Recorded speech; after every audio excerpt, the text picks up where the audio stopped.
Hi, I'm Luke Drzezinski. I'm Jake Sullivan. And I'm Gabe Brunswick. Catch us on GPS 19.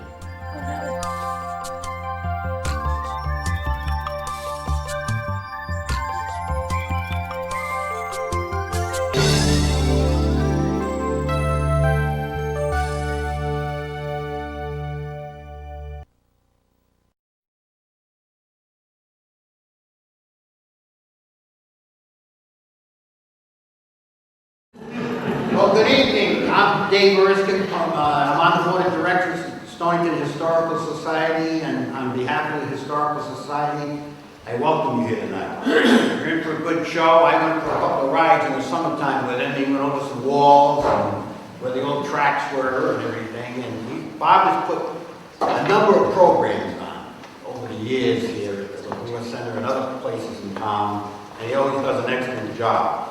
So I think you're in for a treat, and again, I'd like to thank the Lewis Center and Jane Simmons for giving us our assistance.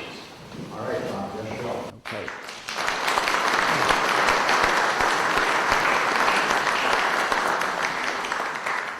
Thank you. Tonight is trolley night on top of a glorious Indian summer day that we had today. And my goal tonight is to give you a sense of the trolley, what it looked like, what it sounded like, where it went, and when it went.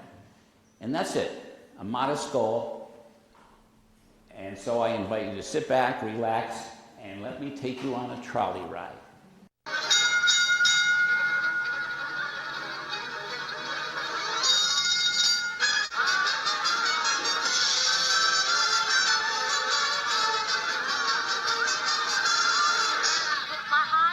Collar and my high top shoes and my hair piled high up on my head.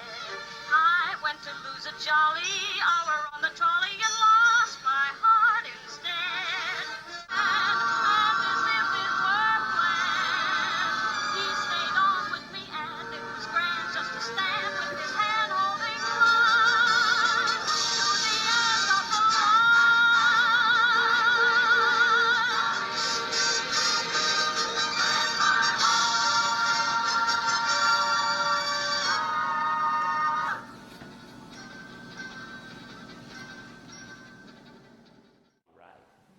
Now, before I get into my prepared remarks, Frank Eppinger from the North Stonington Historical Society has brought us an audio-visual aid, which is genuine bells from a trolley.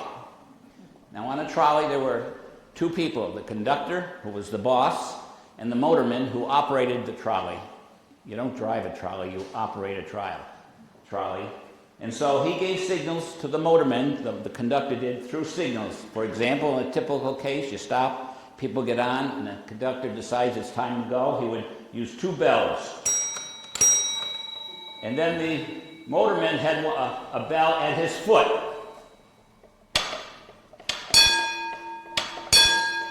And so the public would hear four bells. That means that should be enough to wake up the dead, and the trolley is about to move. And there are other signals. For example, one bell meant the conductor wanted the motorman to stop at the next stop, whether it was a person there or not. And three bells meant stop immediately. So the bells serve the purpose of the conductor communicating to his motorman. And that's just a small part of the noise surrounding a trolley. I never saw a description yet that didn't include the word noisy. You had bells, you had an air whistle for people and animals on the track far down, or you're going to go around the blind corner, so that was the air horn. Then there was the clickety-clack on the tracks, and they creaked. So there's a whole bunch of sounds always going on with trolleys. That's the way it goes. All right, so let us begin. Now I'm about to paint a picture of our trolley world, and every picture needs a frame. This is our frame. A triangle. A very sloppy triangle.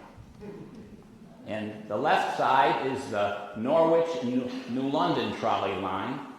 The hypotenuse here is the Norwich and Westerly trolley line, which also included a couple of spur lines, one up to Ashaway and two out to the beaches. One to Watch Hill, another to Pleasant View, what we now call Misquamicut. And here's us, the G&S, the Groton Stonington, 20 miles of track from the Thames River to the Westerly train station and one spur line up to Old Mystic. You can see where these other trolleys added value to those of us here in Stonington. For example, you could go over here to Cutler Street, go into Westerly and transfer, and go up to Norwich, which was an important city during trolley time. You could transfer there to go to Willimantic or other points in eastern Connecticut. Or maybe you just wanted to visit your crazy uncle at the state hospital. The trolley went right by there. So it was an important asset to the Groton Stonington.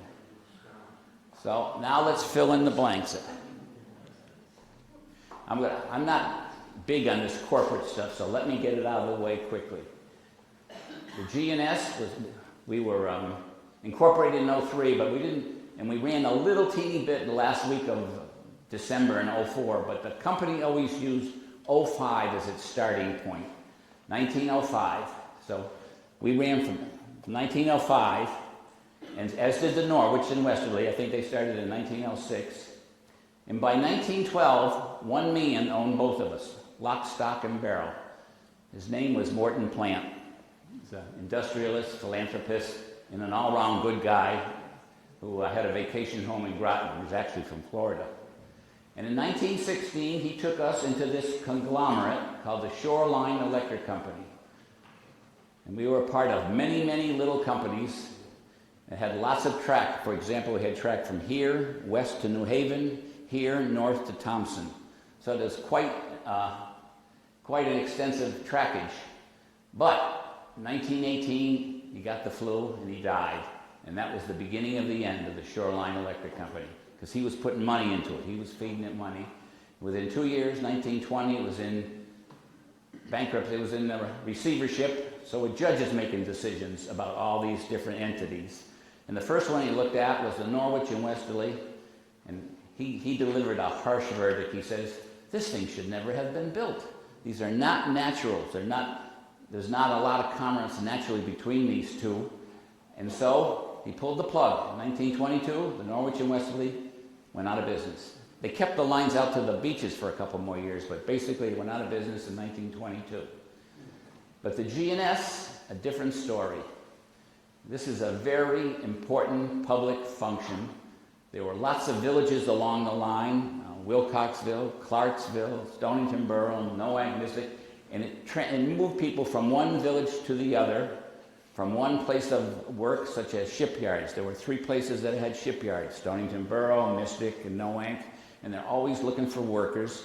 And there are also mills. There were mills over in Clarksville, which is over in Pawcatuck, and there were mills over in Mystic. So the trolley transported workers. And the trolley company loved having workers because they're 5-day-a-week customers. And so they spun it off, and they sort of kept the name. From 1922 on, we were the G&S Traction Company, and we were that way until 1928 when they stopped trolley service. But they kept the name when they had bus service for another 11 years before they were bought out. And so that's the one name that you see the most often, because that was the last name for this outfit. So that's about it. I'm not going to beat the corporate business to death. It all began with Frank Julian Sprague, a Navy Academy graduate and electrical inventor who in December of 1885... Frank Sprague is to the trolley what Henry Ford is to the automobile.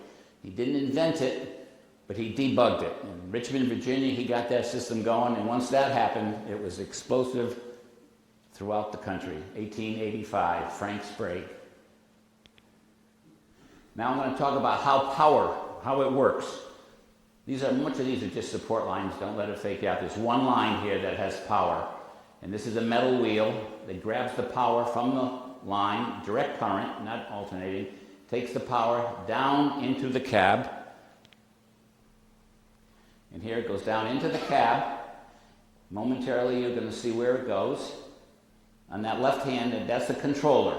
So the electricity goes down the pole into the controller, and that's where the flow of electricity is being controlled by that lever, and he's moving it back and forth.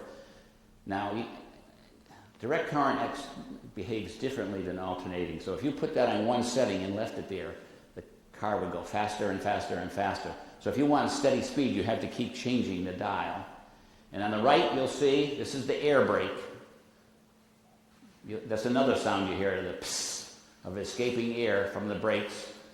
And this one here determines which of the two poles on the roof of the car you're getting electricity from. It's always the one that's trailing as you drive away. So the power goes from the wire down the pole to the controller, down to there were two trucks, they're called. These are a set of four wheels, one end of the car and the other end. And in the G&S, we had an electric motor on every axle.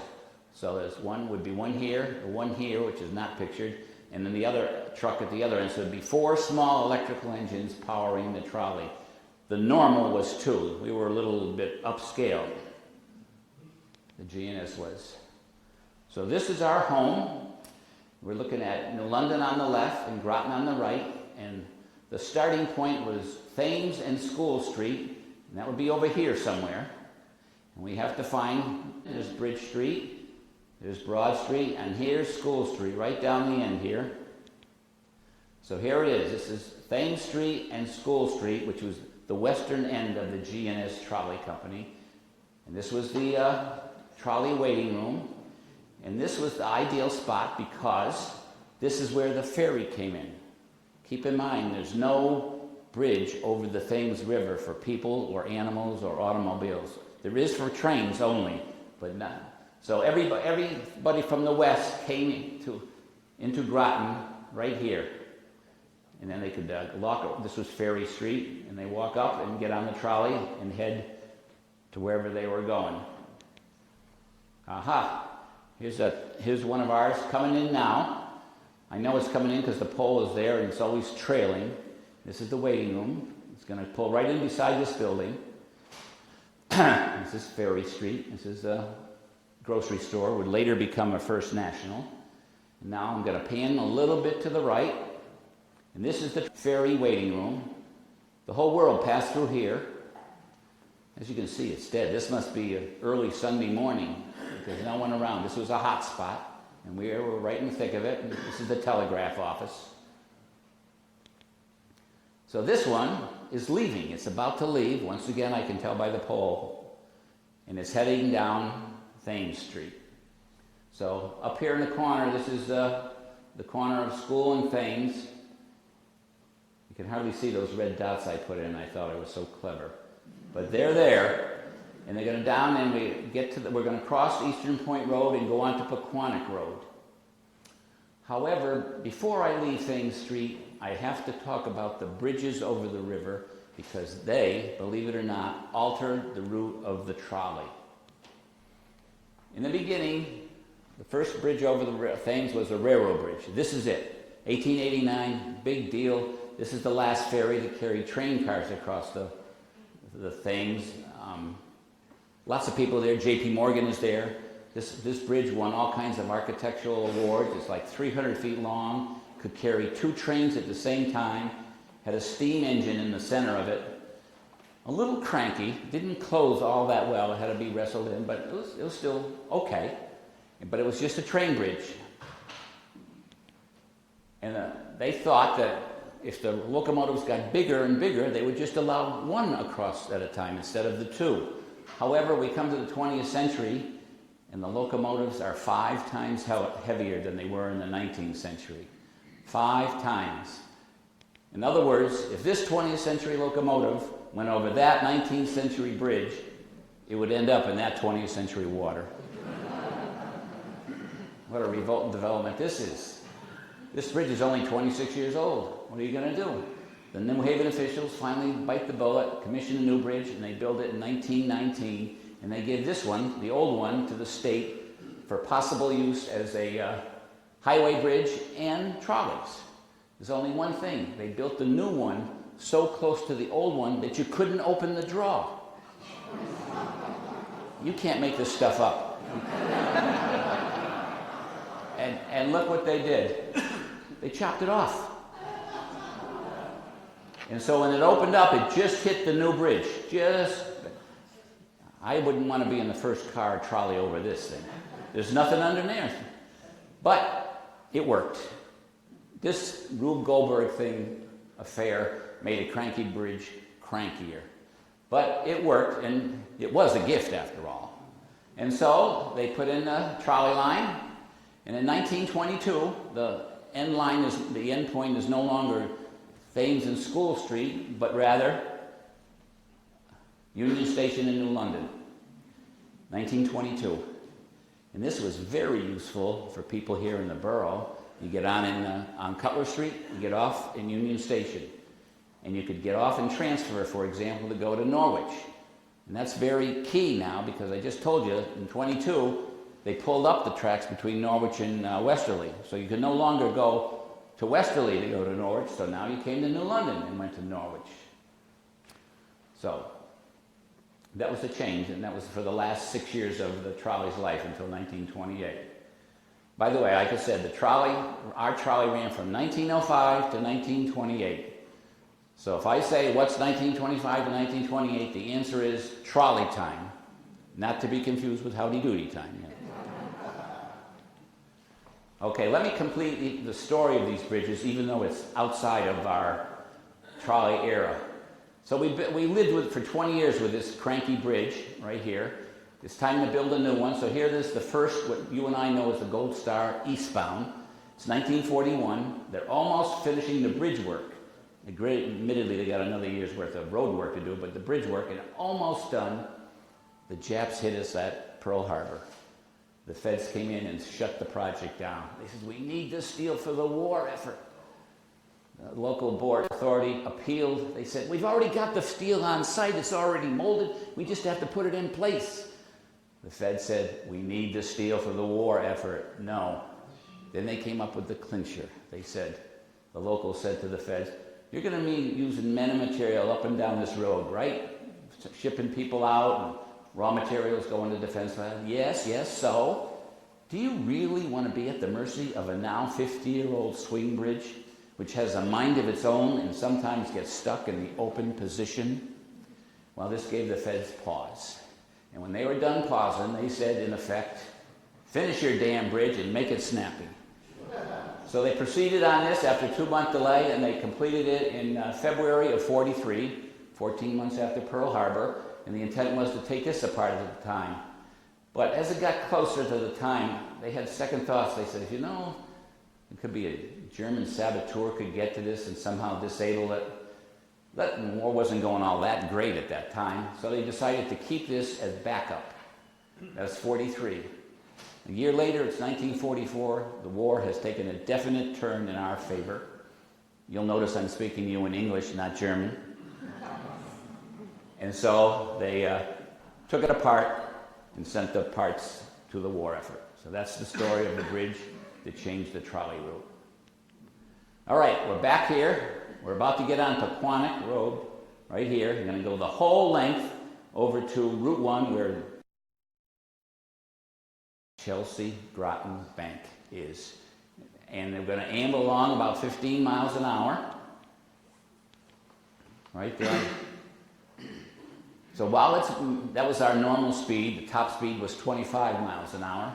So while it's going along Pequannock Road, I want to show you some other equipment from the trolley world, which you may not be familiar with. It may not be just from the G&S, but from other companies. We are, after all, a small trolley company, 20 miles of track, 40 employees. So let me show you some other equipment. Closed car, used 7 months of the year. Open car, used 5 months of the year. They love the open cars on this line because you're going along the Thames, you're going along the shore, you're going up the Pawcatuck, just dynamite views everywhere you went. The mail car. This is a reminder for me. I'm about to show you some videos from this copyrighted DVD, and I asked for written permission. We do have lawyers on our board, so we try to stay semi-legal. And their response was, what are you going to do for us? So here's what I'm going to do for you. I'm going to take a minute and promote them. This is the Seashore Trolley Museum. It's in Kennebunkport, Maine. I have been there a few times because I vacation in nearby Old Orchard Beach, and I can honestly recommend it. It's a bigger place, bigger than the two in Connecticut and East Haven and East Windsor.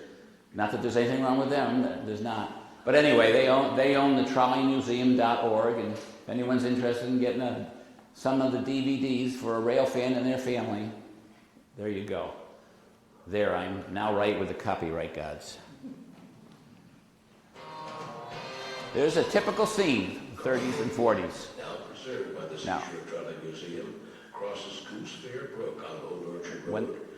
When they put this track in, I'm sure this was a dirt road. Trolley companies wanted their own track. They didn't want cars riding on it, and everyone knew paving was on the way, and so when it would come, it wouldn't interfere with the tracks. So that's one of the reasons I showed you this clip. There's the UPS of the day. This was the express, the railway. If you order something from the Sears and Roebuck catalog, this would come to your house in Stonington via this car. I show you this to show you how light trolley, they call them light rail, and they are light. They're made of wood. The roof is made of canvas. And by making them light, one, you could use small electric motors to make them go. You didn't have to build a strong road bed or strong trestles or strong bridges because they're not that heavy. And I wanted you to see the guts of it to make that point.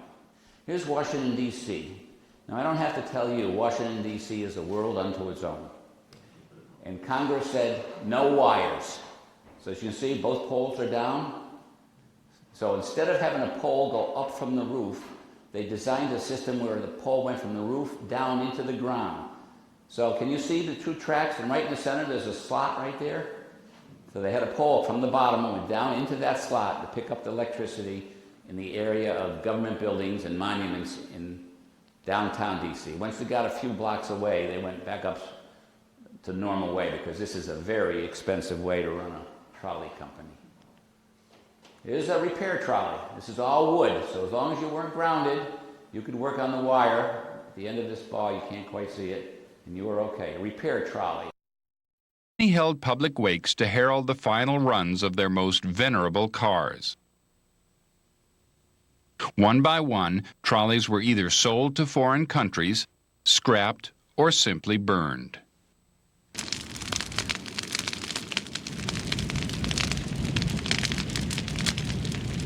For those few cars that escaped the welder's torch, there were new incarnations as diners, stores, and sheds. It was quite common, streetcar lines would sell off a streetcar, and the body of that streetcar would be used for chicken coop or a rabbit house or a playhouse or storage shed. They were stripped of their electric motors and trucks and wheels and sold as temporary housing or storage. In fact, after World War II, some of these cars were used as temporary housing for the GIs who returned from the service. By 1967, the only conventional trolley operation left in America was in New Orleans, where the famous St. Charles line, home of the legendary streetcar named Desire, still runs today. The double-decker. Several lines had that. We didn't have one. Most did not. They were a pain in the neck. The wires had to be way too high and the trees interfered with them, but a few of them did. To literally brush snow off the tracks. If a storm continued and the going got rough, snowplows were The fire truck trolley. That's the Yale Bowl game, Yale-Harvard game. All the rules go out the window when you're in New Haven on a Yale-Harvard Bowl game day. This is a turnout. This is a way two trolleys pass one another on a single trolley lane. We had half dozen on the G&S. And on each turnout there was a phone that went down back to headquarters. This is an unusual thing called a freight motor car. Say a train comes into New England from down south and has 3 carloads of cotton, pulls it into the depot, and they're going to a textile mill which is maybe 5 miles away from the depot. How does the cotton get from the depot to the textile mill? Now, if the town already had a trolley system and the trolley tracks, it made sense to use them. But they could not use a locomotive on trolley tracks because it'd tear up the base in no time. So the trolley company came up with this super powerful trolley freight motor car, which could pull perhaps a half dozen train cars. So here's where the train and the trolley come together. And ironically, once this was invented, the railroads sometimes hired the trolley companies to jockey cars around in the yard. Freight motor car. The conductor walks along the running board while collecting fares from passengers. The fare was 15 cents.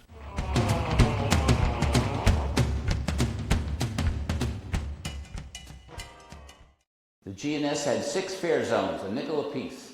From Thames Street to Pequannock, 5 cents. From Pequannock to Noank, 5 cents. Noank to Mystic, 5 cents. Mystic to Stonington, 5 cents. Stonington to Wickety-Quack, 5 cents. And Wickety-Quack down to Pawcatuck, 5 cents. If you went the whole route, 30 cents, an hour and 25 minutes.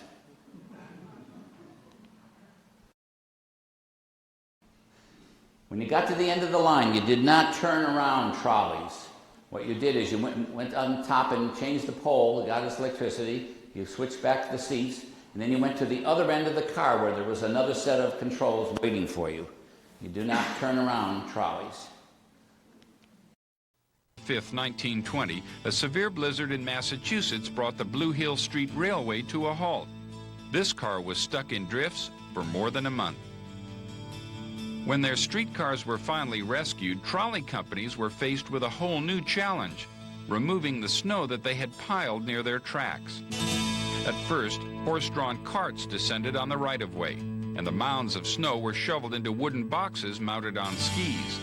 Teamsters then drove the carts to nearby dumps.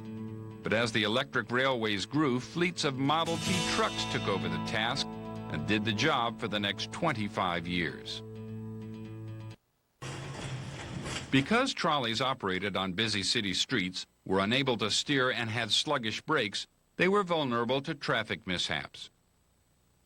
Trolley systems mounted ambitious campaigns to educate the public about streetcar safety. In 1915, the Brooklyn Rapid Transit Company demonstrated the tragic result of a careless bicycle rider. Illustrated the dramatic rescue of a young boy who was carelessly playing in the street. Showed what could happen if an unwary pedestrian was ever scooped up in the trolley's lifeguard fender, and exhibited how dangerous it was for. One of the rarest trolleys in the Orange Empire Museum collection is this one, the LA Railway's Descanso. Designed and built in their own shops and put into service in August of 1911, she was only brought out of the car barn on special occasions, and only for one purpose. Well, it was used only for funerals. About the turn of the century, before people had automobiles and people went to the cemetery, and the cemeteries were usually along the streetcar line. And in many cases, the streetcar company had a siding into the cemetery. And the mourning relatives and the departed could ride to the grave together. They had a compartment in the car which they had opened, and they would just slide in the casket into the car, and once to the cemetery, under the car was a little caisson with bicycle wheels. It was said that when you died and went to the grave in a trolley, the company got your last nickel. All right, we're back at Pequannock Road. We went up there. Again, you don't see it all that well. Up here, went underneath the tracks. That was another thing. You couldn't cross the tracks at grade. That was in the charter. The railroad lobby put that little gem in there, always willing to make life difficult for a competitor. So here they go, the road went under the trolley tracks, and here we are on Route 1, again, Chelsea Groton, and we're headed along to Depot Road, right here, which is right in front of Groton Town Hall. Now imagine you're right here, and we're going to look back from where we just came. This is what you recognize that scene, right? Most people know where that is. Dairy Queen, garage of it. And now we're going to turn back the hands of time, same spot. So Route 1 was then called the State Road. It was a dirt road, it was non-commercial, it was quiet. And that's what it looked like. And as you can see, this is where the tracks leave the main road, and we're going to go down into the woods, the better part of the trip. This, believe it or not, is the town records. This is where they kept the town records before they built the town hall. So we're going to go down Depot Road, across lots and backyards. You can follow this line even today because it's a power line. The power company bought the right-of-way from the trolley company when it went out of business. And it actually ends up in this place called the G&S Trolley walkway over here. This was Midway, right here. Started in 1904. A lot of people worked there, and they took the trolley to work. It was midway between New York and Boston, and it was huge. And that's only part of the yard, and that's where we come together. This is what it looked like. Some called it Haley's Woods, others call it Pequannock Woods. There's a trolley there, you can barely see it. And there is no trolley that she's looking for. And that's what it looks like today. It's a nice walking trail. It's not all paved, much of it is stone. And this is one end, the other end is behind Haley Farm State Park. Miles of track. Very nice, very enjoyable and free. So here we are in the woods, right here, which are still there today. This is behind the high school. There's a water treatment plant, but there's still quite a bit of woods. And we're coming right along here, and we're about to go over the tracks again. But I want to talk about this spot right here. This is the middle of nowhere. The G&S bought a grove of trees, and they set up picnic tables and made it safe. And it was very, very popular. People loved going there. Of course, how to get there? Only way you could get there is with the trolley. Now, other trolley companies had even bolder plans. They built parks. They built amusement parks, which gave people a reason to use the trolley. For example, Compounce in Bristol is a trolley park. Quasi in Waterbury is a trolley park. Riverside, now Six Flags, up in Agawam was a trolley park. And there's a second purpose I'm going to take a minute to talk about. In the early 20th century, America had a major, major problem with alcohol. Alcohol consumption per person was almost double what it is today. Public drunkenness was a big, big problem, and everyone knew it. In fact, that's why if you ever wondered why did they vote for prohibition in the first place, I mean, we know it didn't work, but they were trying to try anything at that time. And that meant the trolley had problem with drunks. Drunks would get on, we'd go undergo, the conductor would come around, and the guy would spend his last nickel on a beer. He had no money. They wouldn't throw him off at the next stop, because maybe that's where he's going. You don't want to reward this behavior. So they'd keep him on there until they got in the woods, and they'd haul his butt off there and leave the drunk.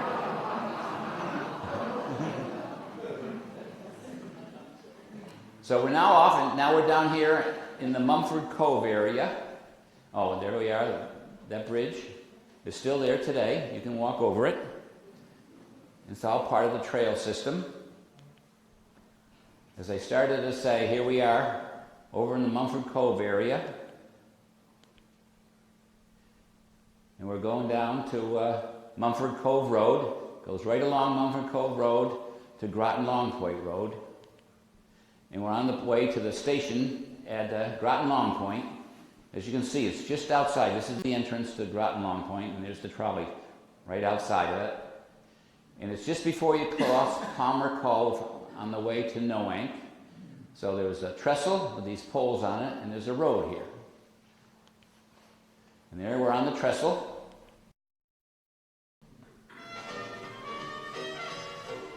Headed toward Noank.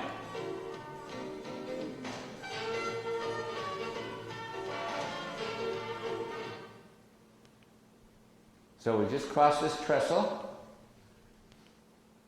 and we're going to continue on Marsh Road, I mean. This Groton Longpoint Road was not there. That wasn't put there to when, I don't know, the 50s. The way to get into Groton Longpoint was this road here, Marsh Road. So that's where we're headed. We're going along. It's right here. And we just ended stopped at a building that I want to look at for a second. It's a building built by the trolley company. This building was a trolley substation. It converted alternating current to direct current for the trolley, and then when the trolley era was over, it became a no-ink foundry, molten metal into molds. And today, yes, today, this building is the village blacksmith. And I wanted to go in and introduce you to my friend Clint Wright, who is making a railing for stairs and deck, which he installs.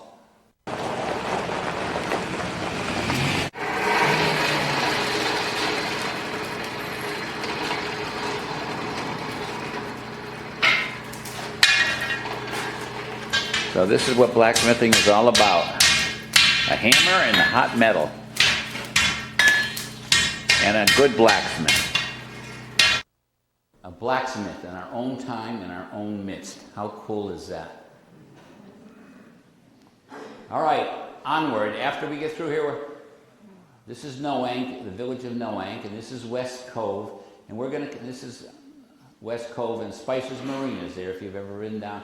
The trolley didn't follow the road around it, went right across the water into Sylvan Street. And there's the trestle right across West Cove. Today it's all filled in, both on this side and that side. There's another view of a trolley going across it. And now we're going to continue on through Noank, all the way through Noank, over the trolley tracks, the road, the bridge that you and I take to go into Noank, out to Elm Street. And here's Sylvan Street. These two trolleys are coming at each other. So that tells you there's a turnout right here. And this is the Episcopal Church of the time. And they wanted to make a postcard out of it. And they said that this is a trolley in front of the chapel on Sylvan Street. And that was a little bit too much for the postcard guy. So it became trolley on Chapel Street.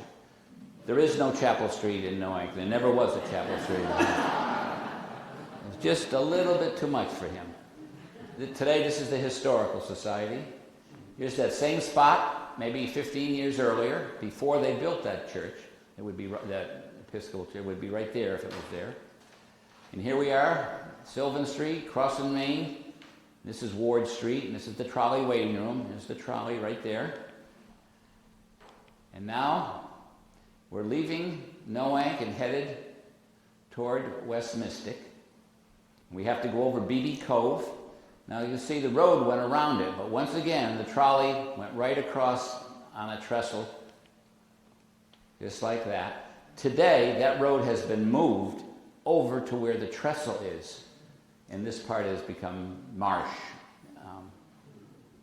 But it was an exciting time going to go all these. This is Doyle's Crossing, a trestle across BB Cove.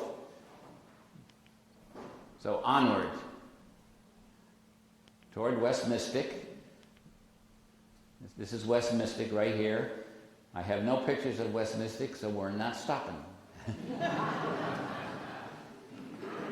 Now, here's a trolley at Fort Rachel.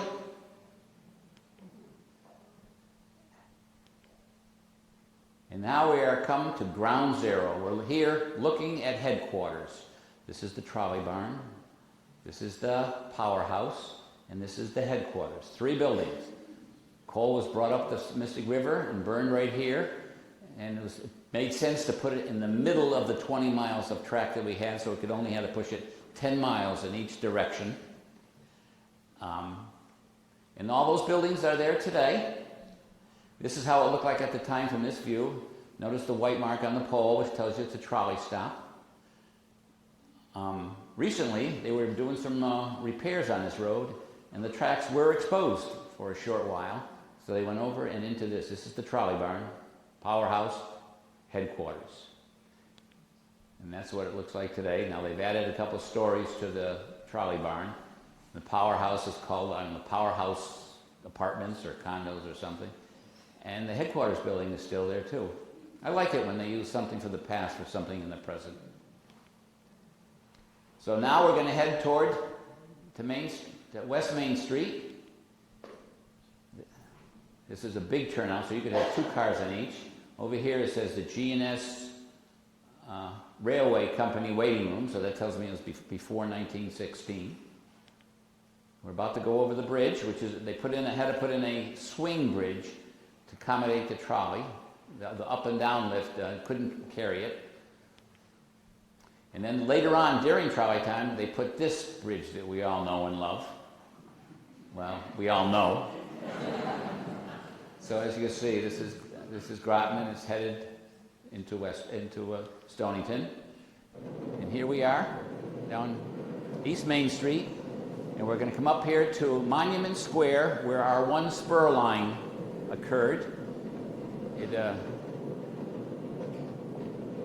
Hopefully it will stop.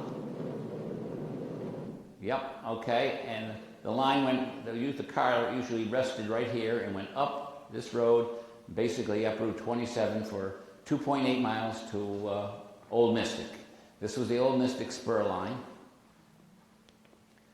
And this is the first trolley into Old Mystic, and notice the year, 1911. The rest of us had it in 1906, 1905, they got it in 1911. And on top of that, they had insult to injury. They used to get the worst equipment and the worst schedules. They felt they were treated like a stepchild, and they were, because it didn't make money. That said, it was some value to the people in Old Mystic. You could take it down to where I just pointed out, and then walk over to the depot if you're going out of town, or you come down and go to shopping in Mystic. So it did have some value to them. We're going to continue on past the depot. Originally, you couldn't get through here. There were buildings here, so you went down Washington Street. But after a few years, they cleared it out and they put the road in, and they moved the tracks over to this way. So we're about to pass Denison, and we're going to stop at the Denison Cemetery. So that's the Denison Cemetery right there on the right. Stop. There it is. Okay. And we're going to take a picture. That's facing east. Now there's a big building here. You say you can't see it? There's only 100 trees between you and the building. But we're going to turn back the hands of time. And there it is. Same spot. Notice the tracks here. This is where Sea Swirl is today. And this was Ninigret Mills, and then Richmond Mills, and then Durham Enders, and then Mystic Color Labs. It was a whole bunch of businesses, and it was a landmark because you could see it from long ways. Today, you can't, because we love our trees so much. There's so many more trees today than there was during trolley time. Much of that building is still there. It's in ruins, but that's right next to the YMCA on Mason's Island Road. And the people that work there, those different businesses I just mentioned, would take the trolley and they'd go to Allen Street. Allen Street is the one over from Mason's Island Road, and they'd walk down Allen Street, go across a railroad crossing long since closed up, and they would be there. Mason's Island Road was not there. That's a new road. But the point is, the trolley moved workers around from home to work. It moved people from one village to another village. So here we are. Now I wish I could do every mile of the 20 miles of this, but I can't. We'd be here all night, so I'm going to cut it off. Jump ahead.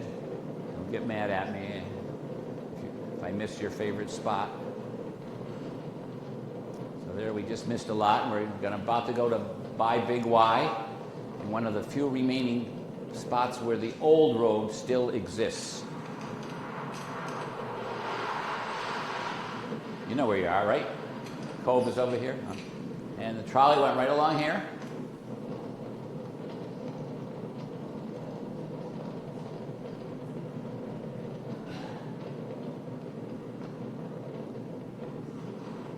And that stops me.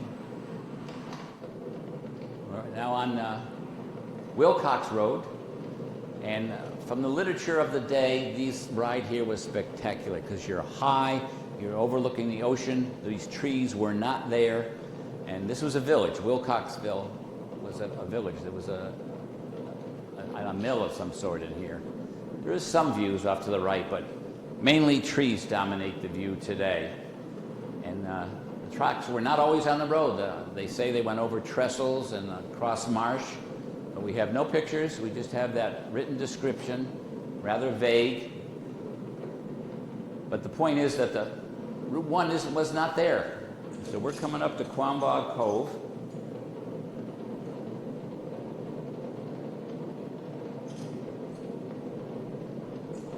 Which is on the right. And Quambog Professional Center is on the left. And this was the main road. That's the point I want to make. And it was a dirt road. And you can see Route 1 is over here, but that wasn't there. This was the main road. This was not there during trolley time. And so now we again turn back the hands of time, and here's a trolley coming right at us. This is 1907. Very early in our life. We started running in 1905. I dare say there were people on this who had never been in a car, never been under power. The fastest they ever been probably on a bicycle, and now they're going perhaps 25 miles an hour. So you can see where our society embraced the trolley. This is a real liberating thing. And think of this. Imagine there's two kids on here, a boy and a girl. This is 1907. They're 7 years old, born in 1900. Imagine that they lived to be 69, not unreasonable. In 1969, when they turned 69, they saw us put a man on the moon. They went from horse to moon in one lifetime. Personally, I'm impressed. So we're going to go on.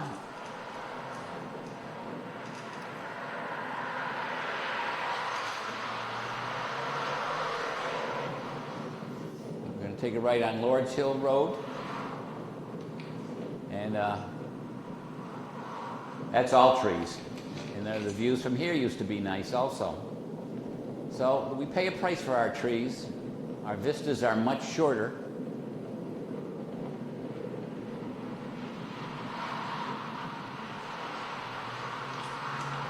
Back onto the state road. And we're headed toward the borough.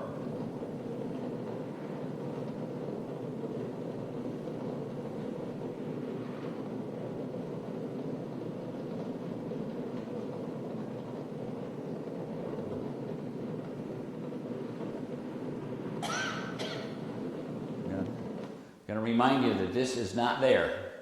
You don't see it, right? You don't see it. This was put in here in 1939, so 1905 to 1928, this was the state road. It went around to the right. And we're going to head down North Water Street, starting to get into some familiar territory. The tracks are way on the right side. As you know, as I told you earlier, it doesn't go into the borough. We're going to have to turn before we get to the borough. But there's one point I want to make before we get there. We're coming up to Pine Point Bridge over Latimer's Cove. And it turns. Maybe you're never conscious of that road, but there's a turn there. And imagine if you were going along. I'm going to let it stop.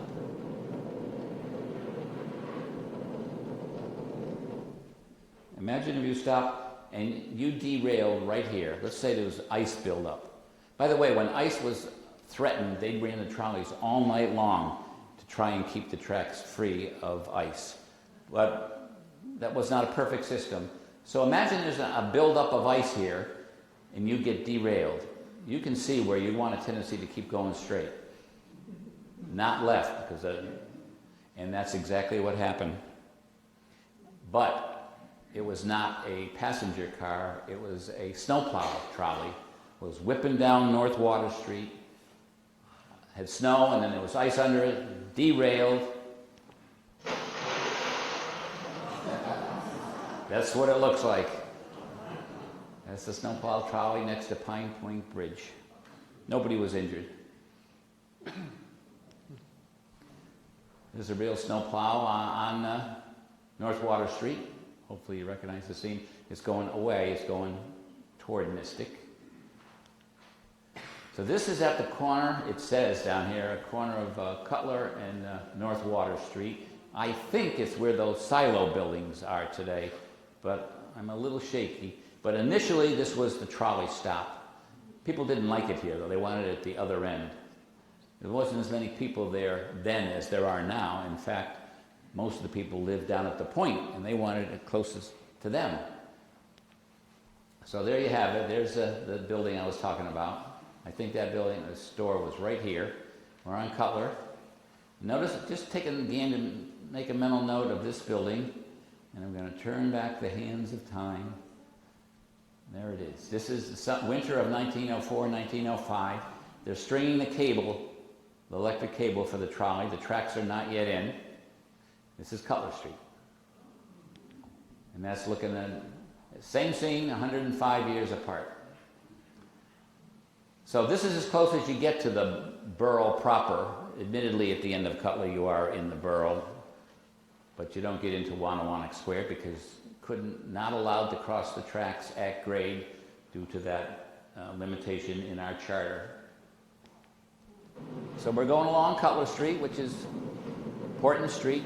The people in the borough had to get over here to get the trolley. It was a busy street. This had, first of all, this was Route 1. Second of all, it had car dealerships along here. The Velvet Mill had a community center over here on the right where the tennis courts are today. And we're coming up to where the main trolley stop was here in Stonington. It's right here. It was right in this building. Still here. This building right here. This corner looked so benign and peaceful, and it was anything but. There were more accidents here than you can shake a stick at. First of all, it was a trolley stop. It sometimes would be parked right here. Second of all, it was the stop closest to the borough school, so there was always a zillion kids either getting off or waiting to get on the trolley in the area. Third of all, you're coming down Elm Street, you're going to take a right on the Cutler. This is a pretty sharp curve. But don't forget, I'm taking the teens, the 20s, they have these cars with high centers of gravity, lousy suspension by our standards, lousy brakes. So they come down here and they drift, and the drivers had never been here before. This is Route 1, it's through people. They drift over and they hit this pole, which is over here by this car, all the time. It happened all the time. This was just so accident-prone, and they never solved it either. And don't forget, also the road went into the borough. This wasn't just a turn. There's a view of the trolley station then. And there it is today. I'm going to show you when this was open. Well, there's the trolley now, right at the corner of Cutler and Elm. And the road also went in here, into the borough. So this was lots and lots of accidents there. Matter of fact, the newspaper called it the weekly crash comes as usual. It's interesting to think now, most of the people on the road then were beginner drivers. Because everybody was a beginner driver. It's sort of like, say you went home tonight and everyone else on the road is 16 years old. That put the fear of God in you. So here we're going up Elm Street. Now, don't let me throw you off. This is looking into the borough because this is an important stop. See the white tells you it's a trolley stop. But this is Bayview, and a lot of the Velvet Mill workers took the trolley and got off here and walked up Bayview, an important stop. Here we are, continuing on Elm. Notice that this building is the house just past the town hall. It's there today, and in a couple of years, 1926, I'm going to guess this is 1925, I don't know. In about 1926, Mrs. Eugene Atwood is going to donate, she was the widow, donate this land to the town for the building of the town hall. So we're going to go up. We have to we got miles to go before we sleep. Track miles to go before we sleep. So let's get up. Here we are on Route 1, and this is the old Route 1. Before they straightened it out, it was like this. Here we are by Buzzy Memorials. And we're going to stop here at the end of this green. That's why all these greens are here. They straightened it out in 1927 and created all these greens, but Route 1 is nice and straight. And we're going to turn to the right, and we're going to look way back. So we're on the track where the trolley stop used. Back there, right here, was where the Wickety Quack Casino was. This property is owned by Guy Galino today, and he keeps it pristine. It's beautiful. And it was right to the left of that house. He has a swimming pool, and that's where the casino was. By the way, a casino was a fun spot. It was not a gambling spot in this time. And as far as I can tell, the only thing that's the same then and now is the hedgerow. All the property, all the stuff, man-made stuff is gone, but this was there during the trolley time, and people go into the casino, walk their way right down here. And that's what it looked like. It was owned by Charles Cowan. Very important to the trolley. The trolley is important to the casino, and the casino is important to the trolley. Generated an enormous amount of business. In fact, the trolley said, employees ride free. So it's owned by Charles Cowan, and he built this up on stilts. It's held up there by 96 pillars of brick, which he cleverly disguised. And that's common construction today at Waterside, but it was not common 105 years ago. So kudos to him. And he provided whatever was hot. If the Charleston was sweeping the country, he had a Charleston contest. If Lionel Barrymore had a big movie out, he got a hold of it and he showed that movie right up here. He also had banquets and graduations and roller skating parties and rented boats. He was into fun, Charles Cowan. And he was quite proud of his calliope. It's hard for me to stay grumpy listening to a calliope. So I'll play Mr. Cowan's calliope for a second.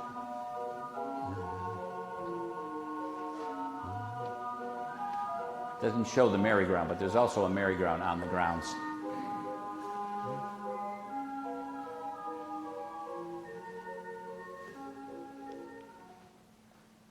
Here we are at number 1 Main Street in Stonington Borough, and during Prohibition, this property was owned by Charles Cowan, who also owned the Wickety-Quack Casino. He was also an executive at Atwood's. And we hear from credible rumor and oral history that during Prohibition, there was a speakeasy in this building. It seems ironic that you could not have booze served at the casino. It was too high profile. But in fact, booze was being served here at this property. Charles did not live here. He lived over in Water Street, but he owned it. And we further hear there's some connection between the speakeasy and this garage, which is on Diving Street. And by the way, this was supplied from the sea. Booze was brought in by boat and brought up Diving Street. So let's go down and check out the connection between this garage and the speakeasy. They appear to be attached, the house and the garage. The entrance to the speakeasy was through this garage. Rather sneaky. And the people would come in here, and there is what appears to be a tool shed. And at the time, you can't do it anymore. Well, I don't know that. Let's try what they used to do. They'd open the doors here, and they'd knock. Yes? Joe sent me. Password? Rosebud.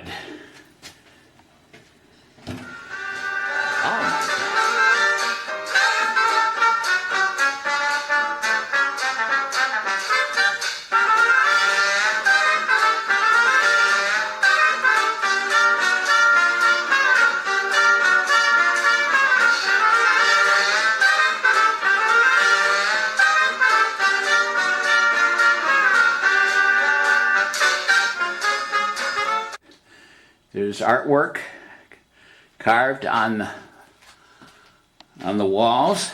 1920. Let's go behind this door now that we're in. Aha! Here's where the action takes place. The silver bar. Let's step in and get our illegal drink.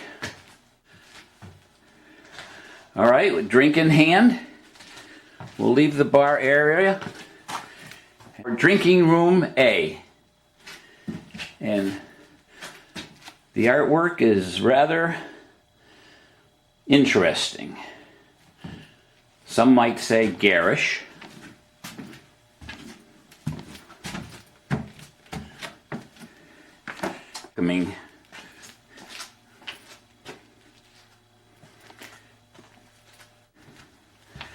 And we'll go into this one last room here.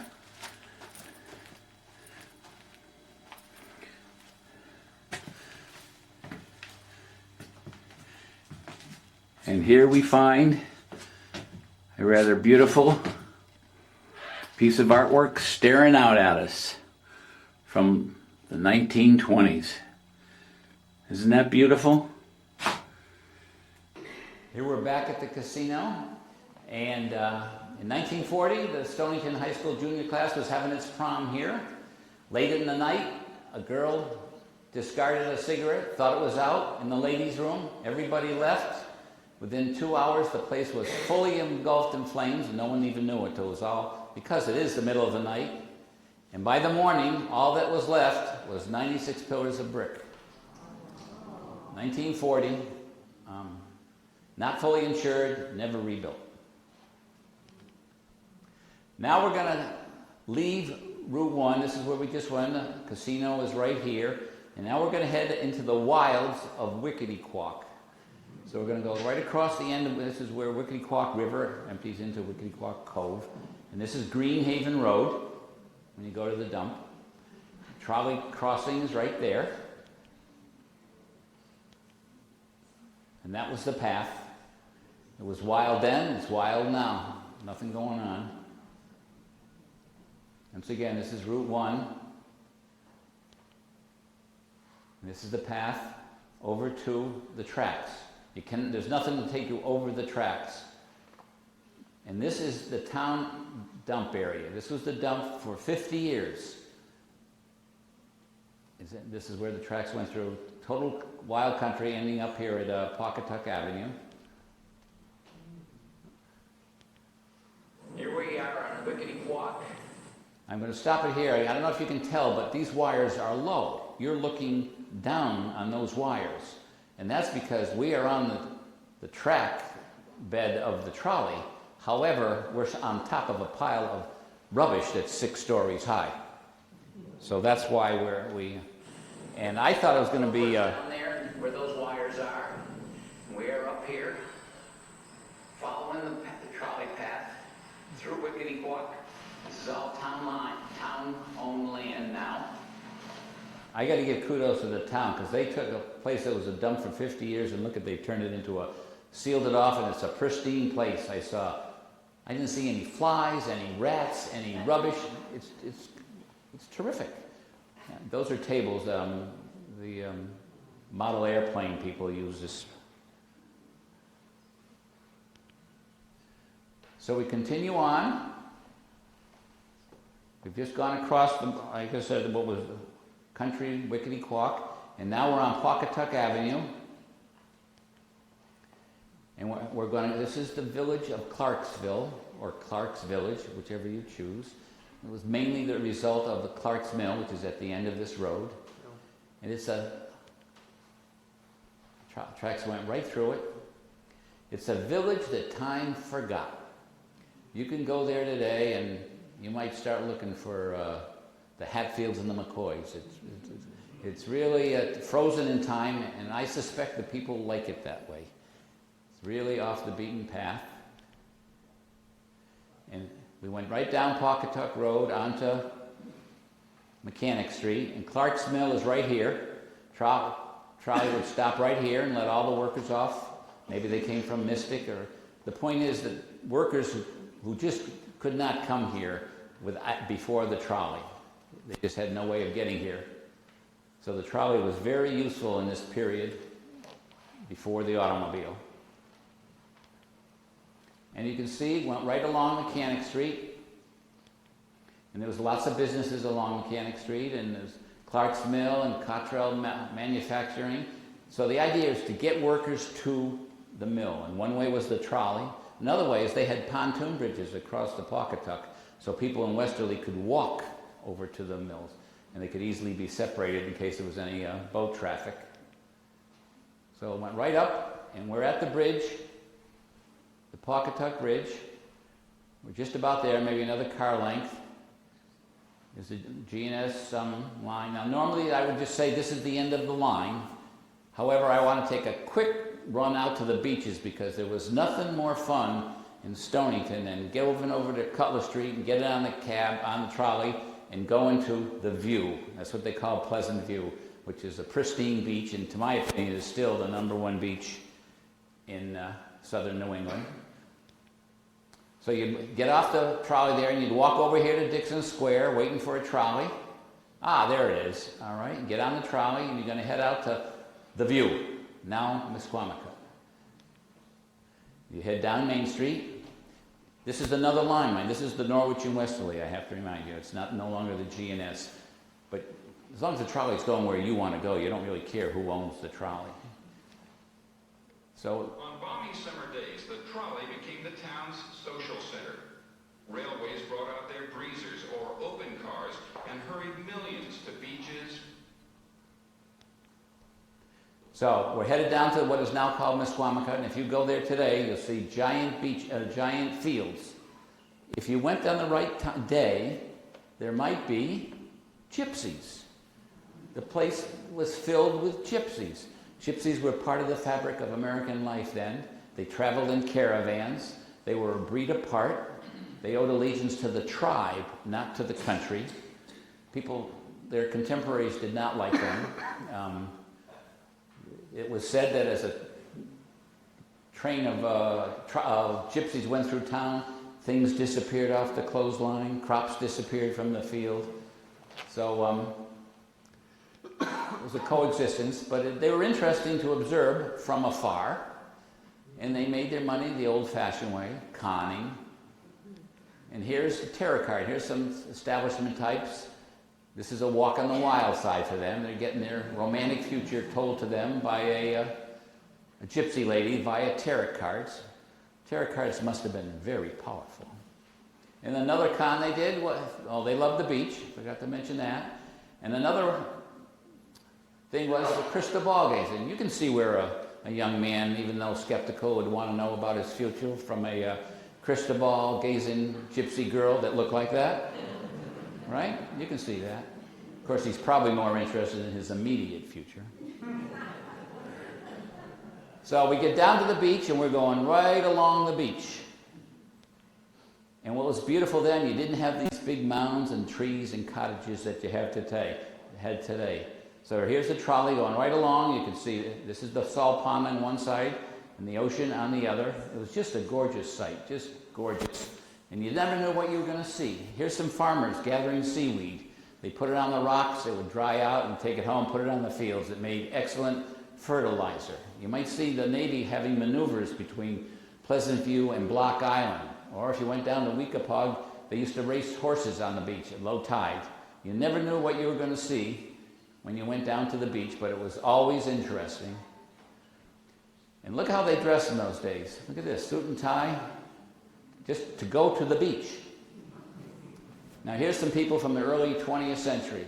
Now if you and I could meet these people down at the beach next summer, we would say to them, or at least we would think, your swimwear is way too confining and you shouldn't wear suit and good shoes on the beach, you'll ruin them. And they would say to us, or at least they would think it, your bathing suits are borderline obscene and you're all too heavy. But then we'd have a day at the beach. Nothing nicer than a day at the beach in a warm summer's day. And there's no better place to end our talk tonight than there. Thank you very much.